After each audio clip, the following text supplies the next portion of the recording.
Each calling, each walk of life has its own elite, its own aristocracy based on excellence.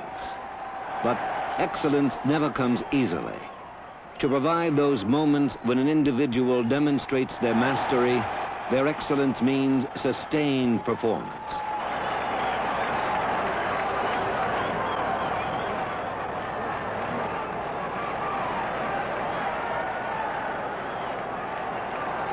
Consider, for instance, the grueling, exhausting pursuit that went into this moment of demonstrated excellence. Winnipeg, Canada, July the 3rd, 1955. And a young English medical student named Roger Bannister again succeeds in doing what at one time had been considered impossible: running a mile in less than 4 minutes. A generation before, men who had devoted their lives to track were convinced that a 4-minute mile was unreachable, that it was beyond the capacity of the human body.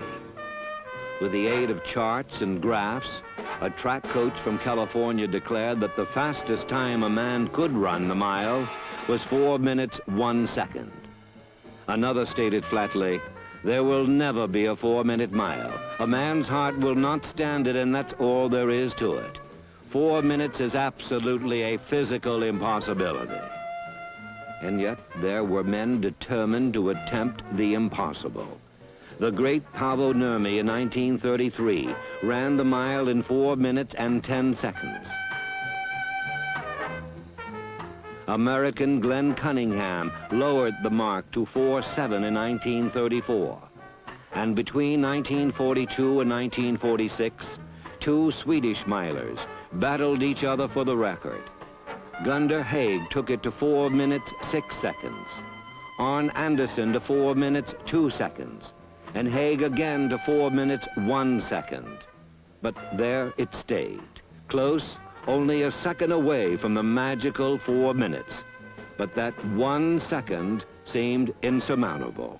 9 years passed, and still that final second remained to be conquered. Until Roger Bannister proved it could be done. And once conquered, the obstacle no longer existed.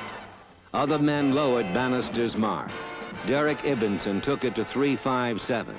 Peter Snell to 3:54. Jim Ryan to 3:51. And then John Walker to less than 3:50.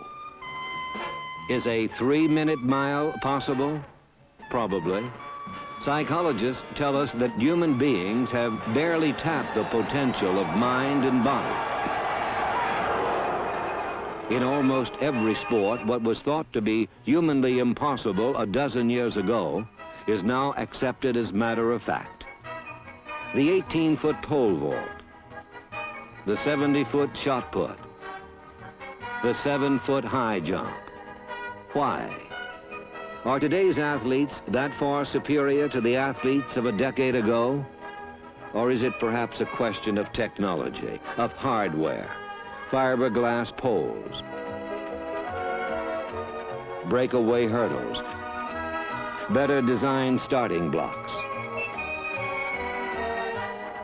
Whatever the reasons, whether it is technological improvements, an increased knowledge of diet and training methods, it is clear that what was once thought to be the final excellence in achievement is destined to become ordinary.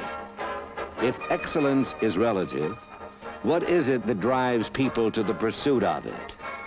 Is it that very pursuit, the effort to excel, becomes its own reward? We all know that an athlete will invariably do better when pressed by a competitor. But what of the lonely distance runner, whose only competition is often the physical and mental limits of his own body? What makes a person seek excellence? Is it determination, ego, conviction? Or could the answer simply be pride? Pride in yourself and your work. That certain indescribable something called class.